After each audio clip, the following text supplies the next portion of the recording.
Hello friends, कैसे हो? Welcome back to my YouTube channel. My name is Dhruv Patel and you are watching Dhruv Patel's YouTube channel. तो guys, मैं आ गया हूँ नई वीडियो के साथ और थंबनेल देखकर आपको पता चल ही गया होगा कि किस टॉपिक पर वीडियो होने जा रही है। तो गाइज, इस वीडियो में मैंने सारे डॉक्यूमेंट्स कवर किए हैं कि कनाडा जो स्टूडेंट वीज़ा फाइल होती है उसमें कौन से डॉक्यूमेंट चाहिए होंगे। पूरा जो लिस्ट है मैंने इस वीडियो में डिस्कस किया है और उसका जो लिस्ट है वो मैंने डिस्क्रिप्शन में भी आपको बता दिया है, तो वहाँ पर भी जाकर आप एक बार देख लेना। और अगर आपको कुछ डाउट रह जाए तो वो आप मुझे डीएम कर सकते हो और कमेंट सेक्शन में भी मुझे बता सकते हो। तो guys, let's start this video without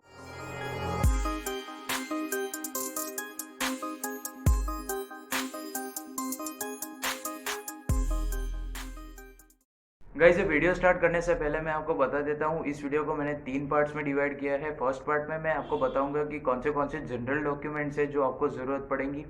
second part में हम बात करेंगे कि आपको कौन से जो एकेडमिक्स डॉक्यूमेंट है आपको रिक्वायर्ड रहेंगे। और थर्ड पार्ट में हम फाइनेंशियल डॉक्यूमेंट के बारे में बात करेंगे। तो गाइज़, अगर ये वीडियो आपको अच्छी लगती है तो लाइक कर दो, शेयर कर दो और चैनल को सब्सक्राइब करना मत भूलना, क्योंकि बहुत सारे लोग हैं जो जस्ट व्यू करके चले जाते हैं। तो गाइज, सब्सक्राइब किया करो, अच्छा लगता है, मोटिवेशन मिलता है। गाइज, आइए बात कर लेते हैं जनरल डॉक्यूमेंट में। यहाँ पर मैंने सारे डॉक्यूमेंट्स का लिस्ट बना रखा है ताकि कोई भी डॉक्यूमेंट में भूल ना जाओ। तो गाइज, उसमें जनरल डॉक्यूमेंट में फर्स्ट जो आ जाता है वो है ओरिजिनल पासपोर्ट, जिसकी 2 इयर्स की मिनिमम वैलिडिटी होनी चाहिए। फर्स्ट पेज, लास्ट पेज और अगर कोई स्टैम्प पेज है किसी भी कंट्री का तो वो भी आपको अपलोड करना रहता है। नेक्स्ट जो डॉक्यूमेंट आ जाता है वो है IELTS का score card. Guys, front page, back page. जैसे ही आपकी IELTS की एग्ज़ाम दोगे आपको 13 डेज टू 14 डेज में आपका ETRF मिल जाएगा, तो वो भी एक डॉक्यूमेंट है, आपको ज़रूरत पड़ेगी। नेक्स्ट जो डॉक्यूमेंट है वो लेटर ऑफ एक्सेप्टेंस, LOA बोलते हैं, कुछ लोग उसे ऑफर लेटर भी बोलते हैं। तो अनकंडीशनल होना चाहिए गाइज, आपको कॉलेज की तरफ से ये LOA मिल जाएगा, वो आपको अपलोड करना रहता है। नेक्स्ट जो आ जाता है वो है first year tuition fee receipt plus TT copy. तो गाइज, फर्स्ट ईयर की दो जो रिसिप्ट होगी, फर्स्ट सेम और सेकंड सेम दोनों की जो रिसिप्ट है वो आपको अपलोड करनी रहती है, प्लस उसकी TT कॉपी। नेक्स्ट जो डॉक्यूमेंट आ जाता है वो है गारंटेड इन्वेस्टमेंट सर्टिफिकेट। जैसे ही आपका 10,000 प्लस आपका अमाउंट है वो आप वहाँ पर स्पेसिफिक बैंक से कनाडा में, उसमें अगर आप ट्रांसफ़र करोगे तो आपको सर्टिफिकेट मिलेगा GIC का। वो आपको सर्टिफिकेट अपलोड करना रहता है और उसकी TT कॉपी, तो GIC का सर्टिफिकेट। नेक्स्ट जो डॉक्यूमेंट आ जाता है वो है मेडिकल सर्टिफिकेट, जिसे ई-मेडिकल भी बोला जाता है। तो गैस, GIC पर भी मैंने वीडियो बना रखी है और मेडिकल पे भी मैंने वीडियो बना रखी है। तो गैस, दोनों वीडियो चेकआउट कर लेना, वहाँ पर आपको पता चल जाएगा कि क्या होता है GIC का सर्टिफिकेट और ई-मेडिकल क्या होता है। मैंने वो भी आपको शो किया है वीडियो में, तो वो आप एक बार चेकआउट कर लेना। नेक्स्ट जो डॉक्यूमेंट आ जाता है वो है बर्थ सर्टिफिकेट। गाइज, मैं एक चीज़ बोलना चाहूँगा, अगर कोई भी डॉक्यूमेंट आपको गुजराती लैंग्वेज में, लोकल लैंग्वेज में, ऐसे कुछ भी लैंग्वेज में हो तो आपको ट्रांसलेटेड वर्जन चाहिए होगा इंग्लिश में। तो अगर आपके पास नहीं है इंग्लिश वर्जन तो आपको ट्रांसलेट करवाना रहेगा, तो वो आप एक बार माइंड में रखना। कोई भी डॉक्यूमेंट ट्रांसलेट करवाना हो तो वो आप करवा के रखना। नेक्स्ट जो आ जाता है डॉक्यूमेंट वो है school leaving certificate. Guys, school leaving certificate आपका 12th का ज़रूरत होगा। नेक्स्ट जो जनरल कैटेगरी का डॉक्यूमेंट आ जाता है वो है SOP, जिसे स्टेटमेंट ऑफ पर्पस बोलते हैं। गाइज, इसमें सारी चीज़ें आपको मेंशन करनी रहती है कि कौन से कॉलेज में आप जा रहे हो, आपका एकेडमिक्स क्या है, ये सारी चीज़ें और भी बहुत कुछ सारी चीज़ें होती है, ये सारी चीज़ें आपको मेंशन करनी रहती है SOP में।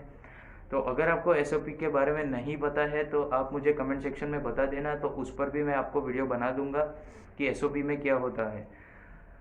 नेक्स्ट जो डॉक्यूमेंट हमारा आ जाता है वो है 2 फोटोग्राफ्स। आपको 2 फोटोग्राफ्स की ज़रूरत होगी और वो 35 mm बाई 45 mm का होना चाहिए। पीछे वाइट बैकग्राउंड होना चाहिए और अगर आप स्पेक्स पहनते हो तो विदाउट स्पेक्स होना चाहिए। गाइज, ये चीज़ आप माइंड में रख लेना, जब भी आप फ़ोटो क्लिक करवाने जाते हो तो विदाउट स्पेक्स फ़ोटो होना चाहिए। तो ये सारी चीज़ें हो गई फ़ोटोग्राफ की। और अगर आप मैरिड हो तो आपको मैरिज सर्टिफिकेट की ज़रूरत होगी, और अगर पहले कोई भी कंट्री में से रिफ्यूज़ल है आपको तो रिफ्यूज़ल लेटर की ज़रूरत हो। तो गाइज़, यही सारे हो गए हमारे जनरल डॉक्यूमेंट। अगर आपको कोई भी जनरल डॉक्यूमेंट में डाउट रह गया हो तो आप मुझे कमेंट सेक्शन में बता देना, मैं आपको उसके बारे में रिप्लाई कर दूंगा। आइए बात कर लेते हैं एकेडमिक्स डॉक्यूमेंट के बारे में। एकेडमिक डॉक्यूमेंट में फर्स्ट जो डॉक्यूमेंट हमें ज़रूरत होता है वो है 10th और 12th की मार्कशीट। साथ में आपको पासिंग सर्टिफिकेट की भी ज़रूरत पड़ेगी। इन केस अगर आपके पास 10th का जो पासिंग सर्टिफिकेट नहीं है तो भी चलेगा, पर 12th का जो पासिंग सर्टिफिकेट है उसकी तो आपको ज़रूरत पड़ेगी, वो मैंडेटरी है गाइज। तो अगर आपके पास नहीं है तो वो निकलवा देना। अगर आपने डिप्लोमा कंप्लीट किया है, बैचलर्स कंप्लीट किया है या फिर मास्टर्स कंप्लीट किया है तो सारे सेमेस्टर की आपको मार्कशीट्स की ज़रूरत होगी। साथ में आपको डिग्री सर्टिफिकेट और प्रोविजनल डिग्री सर्टिफिकेट, जो डिग्री का हमें जो सर्टिफिकेट मिलता है वो भी आपको ज़रूरत पड़ेगी।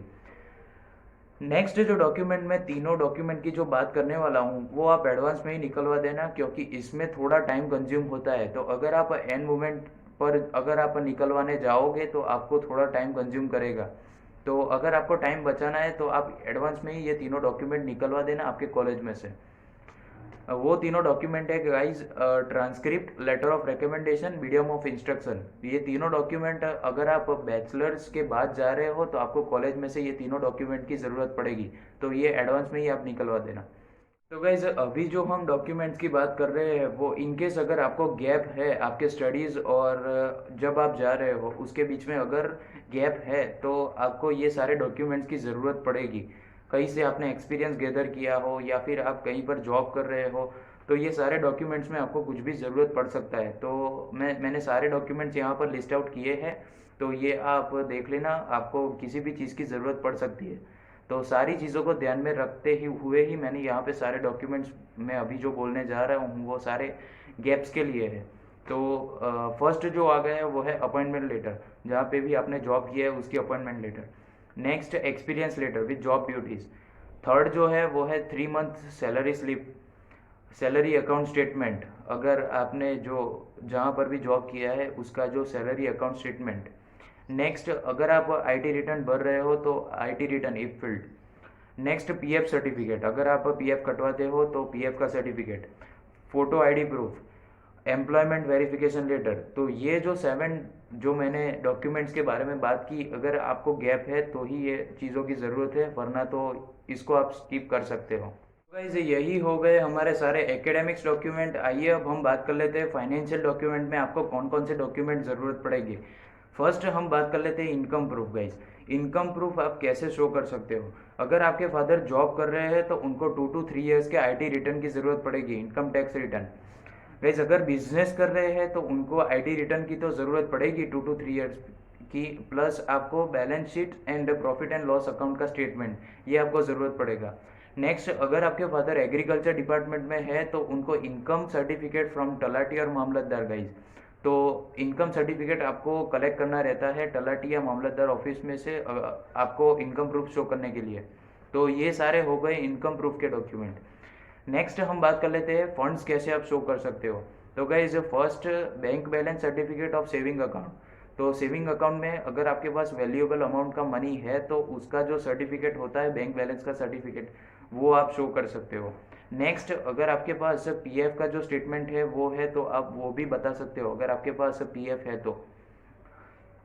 Next guys current value statement of a mutual funds और डीमेट अकाउंट। गाइज अगर आप स्टॉक मार्केट में इन्वेस्ट कर रहे हो, म्यूचुअल फंड में आपका मनी इन्वेस्ट कर रहे हो तो गाइज उसका भी आप सर्टिफिकेट बता सकते हो, स्टेटमेंट बता सकते हो।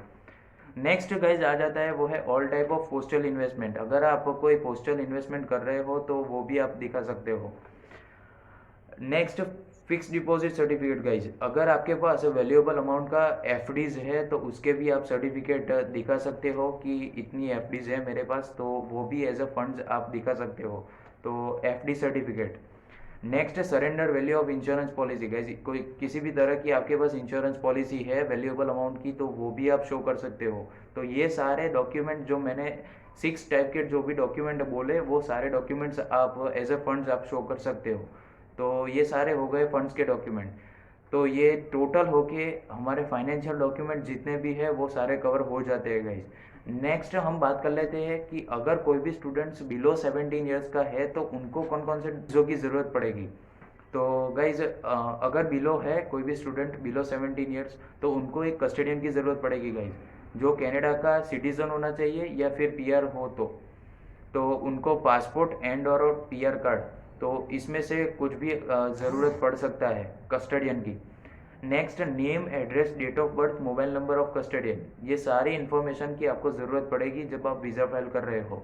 तो अगर आप बिलो 17 ईयर्स के हो तो ये सारे डॉक्यूमेंट्स आप देख लेना, मैंने जो भी बोले उसकी इन्फॉर्मेशन की आपको ज़रूरत पड़ेगी। नेक्स्ट गाइज हम बात कर लेते हैं कि वीज़ा फ़ीस कितनी होती है। तो गाइज $150 वीज़ा फ़ी होती है, प्लस आपको उसी वक्त पर बायोमेट्रिक की फ़ीस भी पे करनी रहती है जो $85 होती है। तो गाइज टोटल होके वो $235 होता है। तो ये सारी चीज़ों में आपका बायोमेट्रिक की फ़ीस और वीज़ा फ़ीस इंक्लूड हो जाती है। गाइज नेक्स्ट जो हम बात करने वाले हैं उसकी सिर्फ आपको इन्फॉर्मेशन की पता होना चाहिए गाइज, इसके रिलेटेड आपको कोई भी डॉक्यूमेंट की ज़रूरत नहीं पड़ेगी। पर वहाँ पर जो हम फॉर्म भरते हैं उसमें ये सारी चीज़ों की ज़रूरत पड़ती है। तो उनमें से आ जाता है पेरेंट्स का डेट ऑफ बर्थ और करंट ऑक्यूपेशन।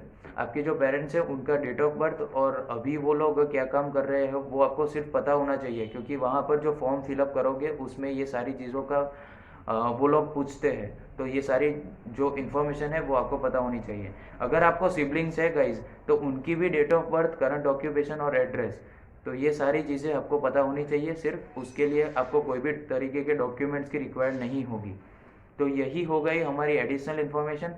गाइज जो मैं टिप्स आपको देने वाला था लास्ट में, तो वो टिप्स तो मैंने कंटिन्यू में दे ही दिया है, पर तो भी मैं आपको एक बार रिपीट करके बता देता हूँ। कोई भी डॉक्यूमेंट्स आपको रियल चाहिए होंगे, और कोई भी डॉक्यूमेंट्स अगर आपको गुजराती या कोई भी अदर लैंग्वेज में है, लोकल लैंग्वेज में, तो उसको आपको ट्रांसलेट वर्जन आपको चाहिए होगा। तो वो आप एक बार देख लेना, ट्रांसलेटेड वर्जन आपको चाहिए होगा। तो वो अगर आपके पास नहीं है तो वो आप निकलवा देना, इंग्लिश लैंग्वेज में ही वो चाहिए होगा कोई भी डॉक्यूमेंट। तो जैसे कि आपका बर्थ सर्टिफिकेट हो गया, तो किसी के पास वो लोकल लैंग्वेज या गुजराती लैंग्वेज में भी होगा, तो उसको आपको इंग्लिश में ट्रांसलेटेड वर्जन आपको चाहिए होगा।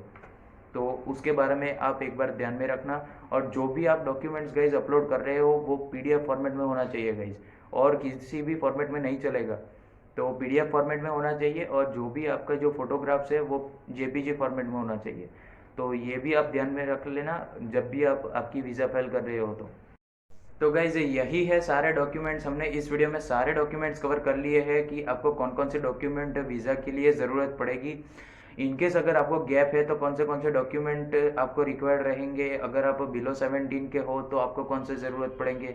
A to Z गाइज सारे डॉक्यूमेंट्स हमने इस वीडियो में कवर कर लिए हैं। तो गाइज अगर आपको ये वीडियो अच्छी लगती है तो लाइक कर देना, अपने फ्रेंड्स के साथ इसको शेयर करना मत भूलना गाइज, क्योंकि कुछ लोग को नहीं पता होता कि कौन से आपको डॉक्यूमेंट्स रिक्वायर्ड है, एंड मोमेंट तक उनको नहीं पता होता। तो कहीं ना कहीं उनका भी टाइम वेस्ट होता है उस डॉक्यूमेंट को कलेक्ट करने में। तो गाइज उनको एडवांस में एक छोटा सा हेल्प हो जाए, तो इसीलिए उनको भी एक शेयर कर देना। और मिलते हैं नेक्स्ट वीडियो में, तब तक के लिए बाय बाय गाइज।